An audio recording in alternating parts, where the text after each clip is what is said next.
Serious, what was the worst mental breakdown you've ever witnessed? The day that my father passed away we were all very emotionally drained and went home to rest. My grandmother, mother's mother, went for a nap and when she woke up she had no recollection of dad passing away, or even being sick. She insisted that he was perfectly fine and we were all joking. She had no idea how she got there, or of many events that had happened leading up to that moment. So on the most heart-wrenching day of my life I had to reiterate to my grandmother every 5-10 minutes that my father had passed and the story of what had happened. We took her to emergency after a couple hours and everything seemed to be fine. A couple days later she was back to normal. Still the freakiest thing I've ever witnessed. My grandmother had a memory lapse when her husband died. She asked my cousin and I if we had met. Admittedly we weren't close, but had spent quite a bit of time together at grandma's house. Everyone in the room just got quiet and sad for a minute. My mother is currently in a psych ward. We thought she had been talking to someone who wasn't there, but she'd just say she was talking to herself when we asked. She had a history of mental health issues. Last Friday she started screaming at someone named Rose who wanted to drag her to heck and she didn't want to go. My dad took her to the ER. She has been in for just over a week and has showed some improvement but is still talking to her. Rose is telling her she's in trouble and is telling her to not tell her family she loves us. Going to visit her soon. Hopefully she's doing a bit better today.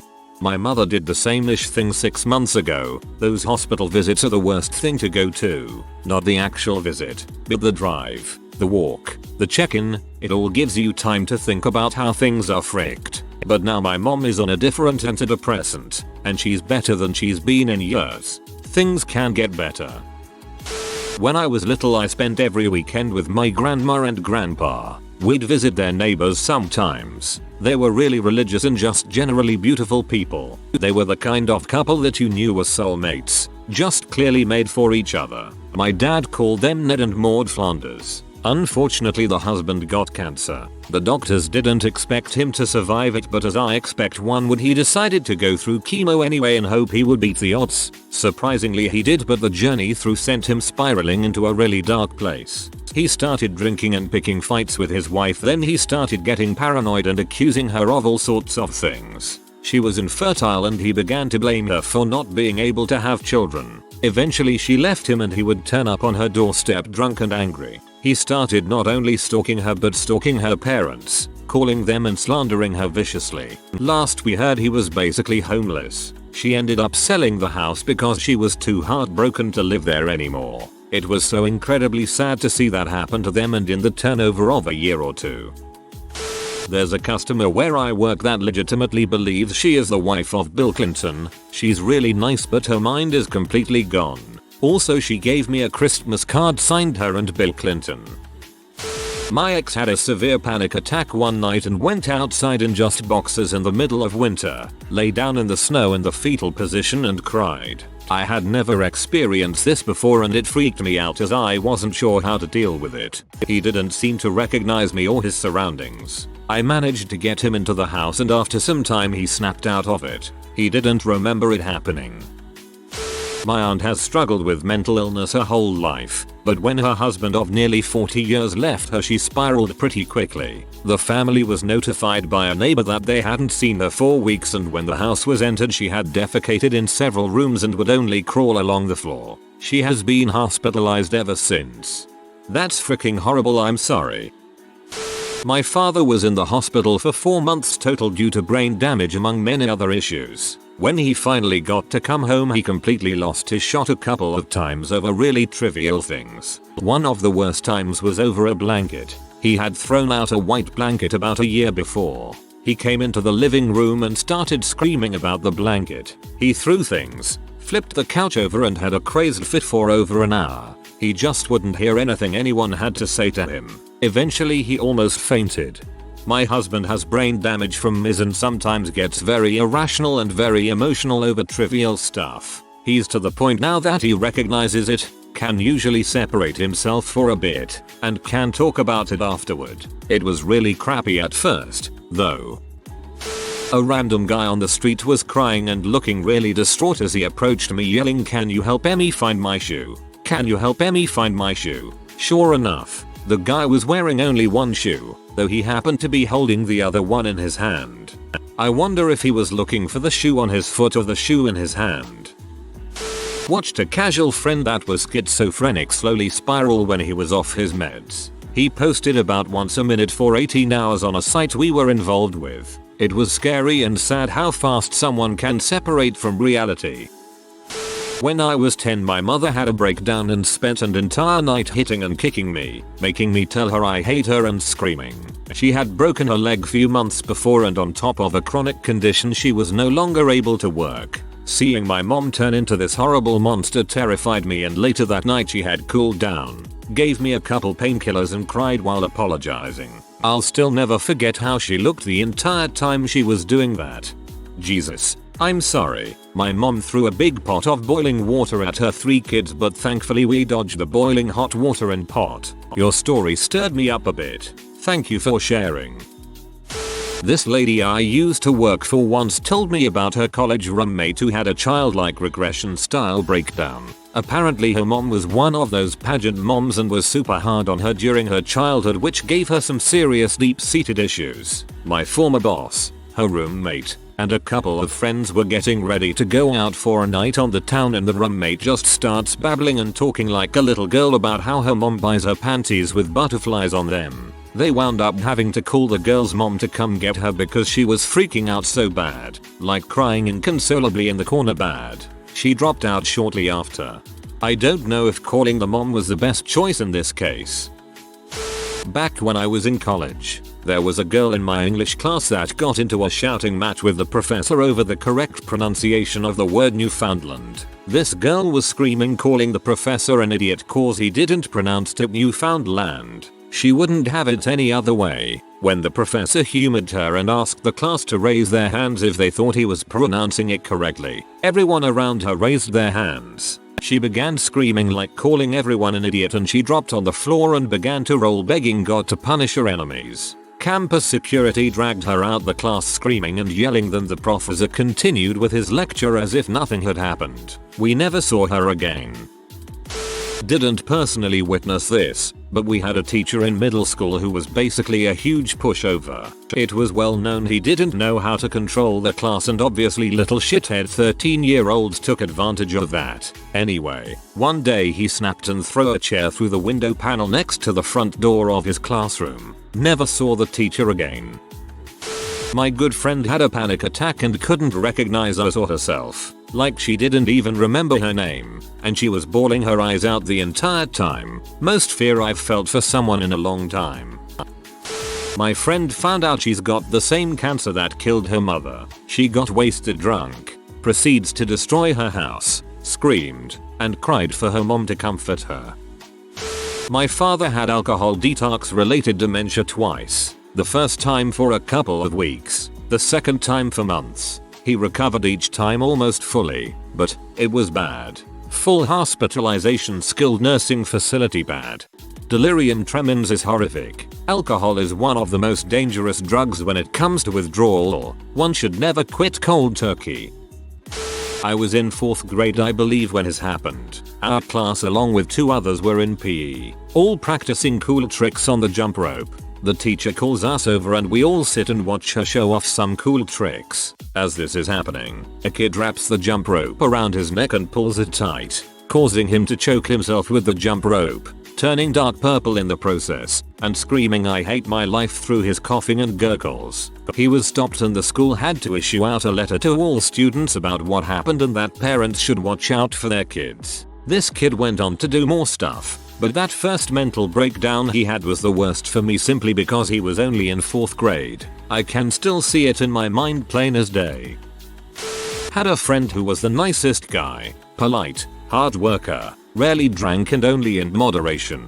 He never cursed, had a great relationship with everybody, and I don't think I ever saw him get mad. I was at his place one day with his roommates when he got home from work. He yelled at us to shut the frick up. He went to the fridge and grabbed 2 beers, pounded those, slammed the fridge, went to his room and slammed the door. His roommate goes to check on him, to see what's wrong. His roommate also happens to be a paramedic. He quickly diagnosed the problem as physiological. We zip tied his hands, threw him in the car and sped to the hospital. He was diagnosed with a brain aneurysm and put into a medically induced coma. While the family was notified and the debate was had over whether surgery was appropriate, he passed away. That was impressively astute of his roommate. My roommate in college. One day she just snapped, got really paranoid, started lashing out at me and other friends. Would be hanging out in other people's rooms and just wouldn't leave. She wouldn't sleep and said she was afraid someone would try to come in the room and take advantage of her. Trying to talk to her was really unnerving because there was just a disconnect that is hard to describe, and the stuff she was saying just didn't make sense. Her mom eventually came down and I guess she was making a scene with her on campus. Campus police came and she ended up getting in a fight with them and kicked a window out of one of their cars. This all happened over the course of a few days. She was hospitalized for a while and had to leave school. She was always a little emotional and had some family problems, but it was all pretty shocking and unexpected. I really think it was a combo of drinking and too much recreational Adderall that brought it on. She was always a bit of a partier and had been doing it right before it all started. It was pretty scary and sad. I never saw her again and am not sure how she ended up. My grandfather had cancer, and it at a pretty bad stage. One Sunday morning, when I was in high school, the phone rang and it was my step-grandmother. She had called to tell my mom that we should come right away. She apparently made it sound urgent, like grandpa was on his deathbed, and we should come see him before he died. I remember mom waking me up and being super serious while telling me we were not going to church, we were going to my grandpa's instead. He wasn't doing well. I should prepare myself, etc. We get to his place and he's fine. I mean, he's still got cancer, but he's up and about and absolutely fine. We had a pleasant time. My mom was downright giddy for a while because she was so relieved. On the way home, driving on a highway, I can actually feel her getting angry beside me, like, physically. She is tensing up and gripping the steering wheel, and then, quite suddenly, she just starts screaming.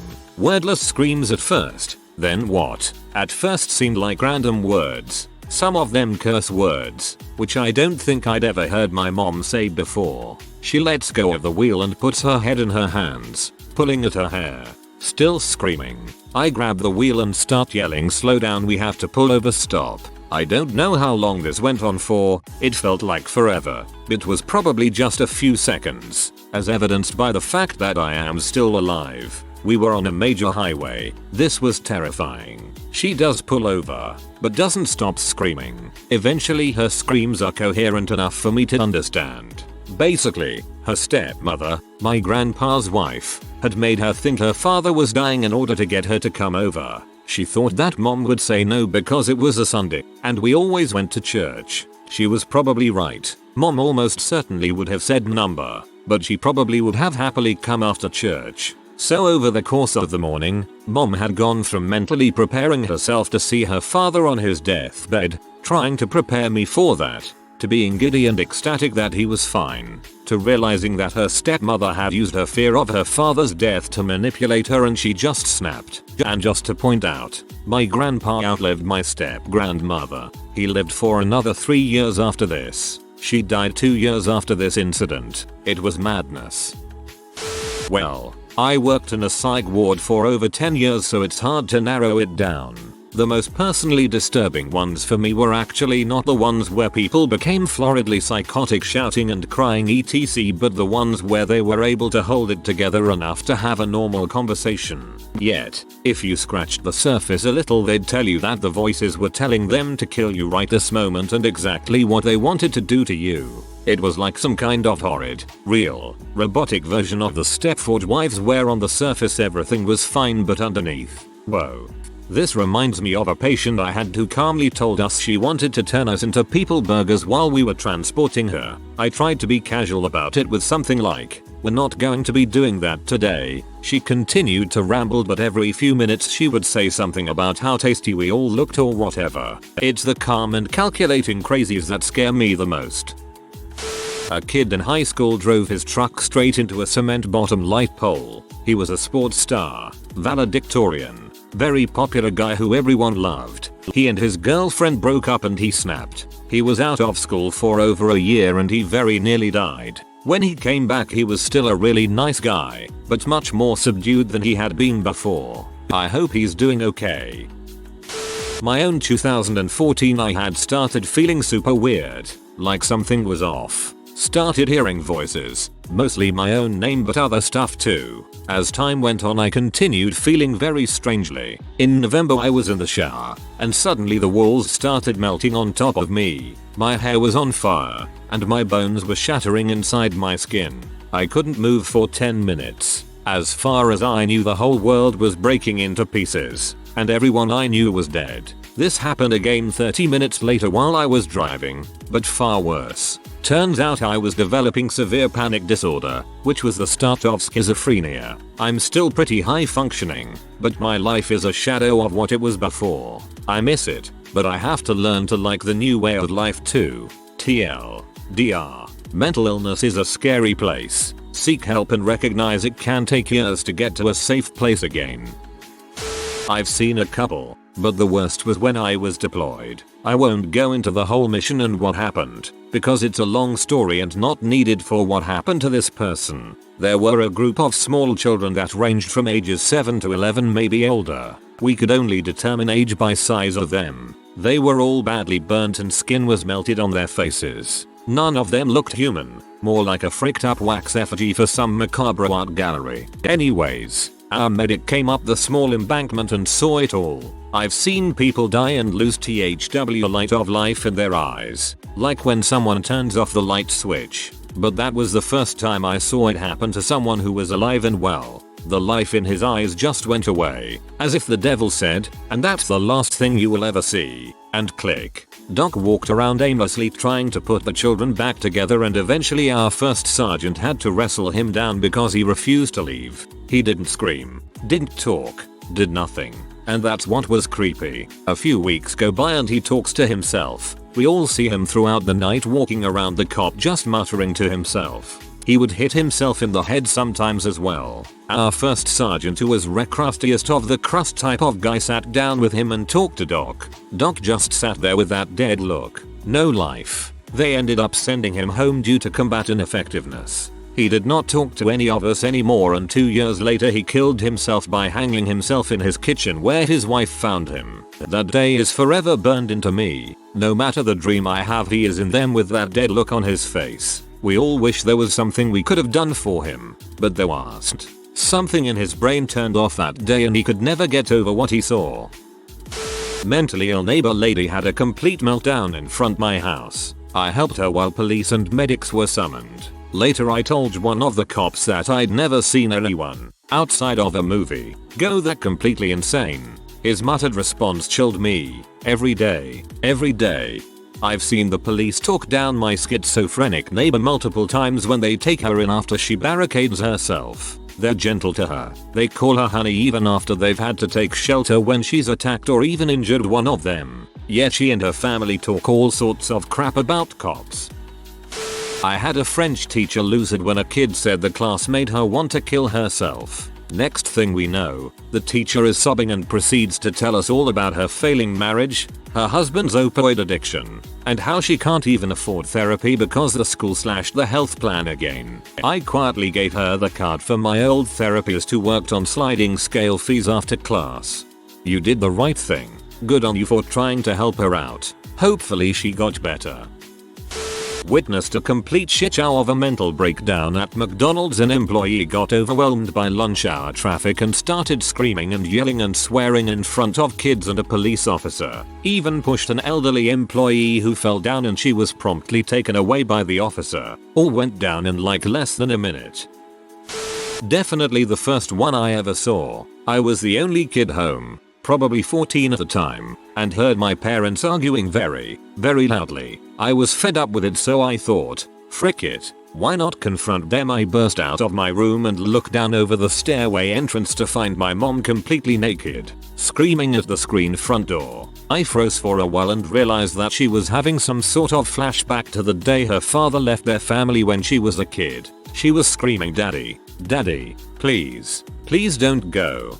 come back in a truly nightmarish wail. That was the first time I witnessed one of her psychotic breaks. Unfortunately since then, I've had more practice than any child should trying to care for her during these episodes. True psychotic breaks are bone-chilling to witness, especially when it's someone close to you such as a parent or other caregiver, because the roles switch pretty dramatically. When I was a sophomore in high school I had chemistry first period.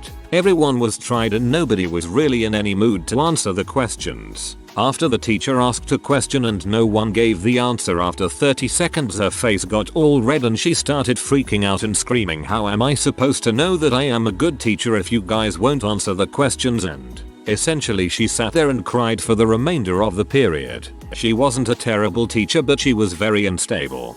It's crazy to me how many of these stories are about teachers. I'm noticing a trend. Was doing a 3-year prison sentence and was put into solitary confinement for assaulting someone. Someone else in there went on hunger strike and stopped taking their bipolar medicine. He slowly deteriorated into insanity. Started smearing his own crap on the walls on his cell, his body, throwing it at people as they walked by his cell. Basically anything someone can do with their own crap he did. A friend, a Vietnam veteran medic, told me he had been ordered by the president to go to Hanoi to kill Bin Laden. He showed me the knife he had been issued to do the job. After he killed Bin Laden he was to poison Hanoi's water supply. Another time God told him to kill all the drug dealers in town. He called the chief of police to ask where he should stack the bodies. He was hospitalized both times, and several other times. Oh God, my now ex-boyfriend. He smoked a lot of pot, which is fine, but it made him so paranoid and anxious that he couldn't fully function. And then it got to the point that the paranoia and anxiety started to happen when he wasn't smoking. He hid it well, in the beginning, and then I got a call from his best friend boss, asking if I knew where he was because he'd done a no-call no-show at work that day. I stopped by his house. The door was ajar and his cat was wandering around in the hallway crying. I went into his apartment and was terrified I was going to find him hanging from the rafters. But he wasn't there, neither was his car. His wallet was. There was a knife open on the counter, and his phone was smashed on the floor. So I called his friend, called the police, sat down and waited. Once all of that was over, I went home and waited to hear something. Eventually, I heard from him and found out that he had a paranoid episode, became convinced that he had AIDS, drove to the hospital, and started screaming and trying to fight in the hospital lobby. He ended up in 4-point restraints and had to get to the point of normalcy before they could let him call anyone, since he had no id and was acting completely insane. The hospital set him up with a therapist, and in the next coming months he became convinced he was the son of God, left all of his apartment sliding doors open for the snakes, and just continued to mentally decline. Turns out, he was bipolar and had a psychotic manic episode. He refused medication. We broke up, and I still get text messages and phone calls from all of his random numbers 4 years later. Also turns out he thought he had AIDS because he was fricking 4 other women. So frick you Steve, you crazy son of a b. Unfortunately, heavy marijuana usage has been shown to trigger the onset of mental illness in people who are genetically predisposed. My mom smoked a lot before the onset of her symptoms. I got to watch someone quit at Taco Bell once. He said I'm clocking out anyway, hopped over the counter, flipped a chair, threw a taco at the window, and stormed out. Me and the other customers looked at each other with a mutual what the frick just happened face. As a former Taco Bell employee I can safely say this wasn't a mental breakdown, it was mental clarity. If you are new to the channel, you can subscribe. I publish new videos every day. Until then, check another video.